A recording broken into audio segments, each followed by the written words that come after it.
وبعد عناء شديد أصدقائي الكرام صعدنا إلى قمة جبل الجودي الذي ترسو عليه سفينة نوح عليه السلام. وها هي السفينة كما تشاهدونها خلفي واضحة المعالم. قلنا يا نوح اهبط بسلام منا وبركات عليك وعلى من معك. هنا ترسو سفينة نوح عليه السلام على جبل الجودي بمنطقة نهم في محافظة صنعاء.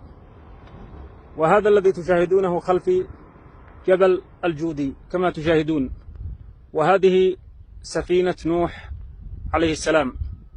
وقد رست في هذا المكان بعد أن غمر الطوفان كل أنحاء الأرض، ثم بعد ذلك أمر الله الأرض بأن تبتلع ماءها، وأمر السماء بأن تقلع كما أخبر بذلك في القرآن الكريم. فرست السفينة في هذا المكان، وهذه هي السفينة كما تشاهدونها واضحة المعالم. هذه مادة الجبل كما ترونها، مادة ليست جبلية وليست مادة متحجرة، وإنما مادة الجبل هذا المادة.